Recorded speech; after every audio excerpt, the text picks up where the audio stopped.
Usisahau, ni Bwana Mungu wako anayekupa uwezo wa kupata utajiri. Kumbukumbu la Torati mlango wa 8 mstari wa 18. Katika dunia ya leo, wengi wanatafuta mafanikio kwa njia mbalimbali, kupitia kazi ngumu, elimu, maarifa ya biashara, au hata miunganiko ya kijamii. Lakini Biblia inatufundisha ukweli wa msingi: uwezo wa kupata utajiri, uwezo wa kustawi, si matokeo ya nguvu zetu pekee, bali ni zawadi kutoka kwa Mungu. Mungu ndiye anayetupa pumzi ya uhai. Yeye ndiye anayefanya akili zetu kuwa hai. Yeye hutoa hekima ya kubuni biashara, kuona fursa, na kuchukua hatua za mafanikio. Wakati mwingine tunapofanikiwa, kuna hatari ya kuanza kufikiri kuwa ni kwa juhudi zetu binafsi. Tunaanza kusahau kwamba kuna nguvu kubwa zaidi inayoendesha maisha yetu.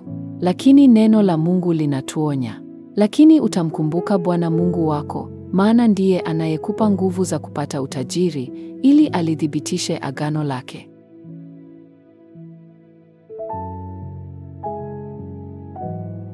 Unajua kwa nini hii ni muhimu? Kwa sababu utajiri usioambatana na Mungu hauna amani. Ni mafanikio ya muda mfupi, yasiyo na msingi. Lakini utajiri unaotoka kwa Mungu huambatana na baraka na utulivu wa moyo. Baraka ya Bwana huleta utajiri, wala haina huzuni ndani yake. Mithali mlango wa 10 mstari wa 22. Unapomtegemea Mungu, hata unapopita katika bonde la upungufu, yeye huandaa meza mbele ya adui zako. Unapomkabidhi mipango yako, hata kama ni midogo, anaweza kuikuza kuwa mikubwa. Angalia maisha ya watu kama Ibrahimu, Yusufu, Daudi.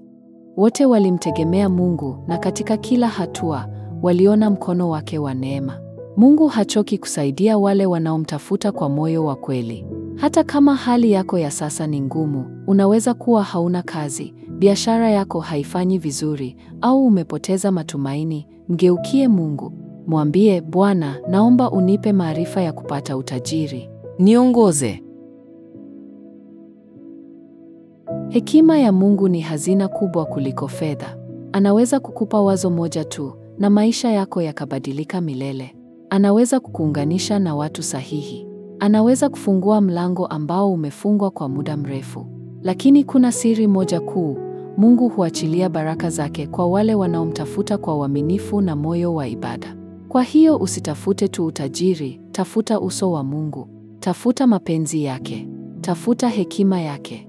Enda mbele zake kwa sala na omba. Mungu wangu, niongoze. Nipe macho ya kuona fursa. Nipe moyo wa uvumilivu. Nipe nidhamu ya kufanya kazi kwa bidii, na neema ya kufanikiwa kwa utukufu wako. Unapofanya hivyo, utaona mabadiliko. Utaona mafanikio yanayoambatana na amani ya kweli. Utaanza kutembea katika kusudi la Mungu juu ya maisha yako. Kumbuka, huwezi kuzaa matunda ya kweli bila kuwa katika mzabibu wa kweli, ambaye ni Kristo. Kwa hiyo, anza kila siku kwa kumwomba Mungu akuonyeshe njia. Mkabidhi kazi za mikono yako. Omba awe mshirika wako mkuu katika kila biashara, kazi au juhudi unayoweka. Kwa sababu uwezo wa kupata utajiri watoka kwa Mungu.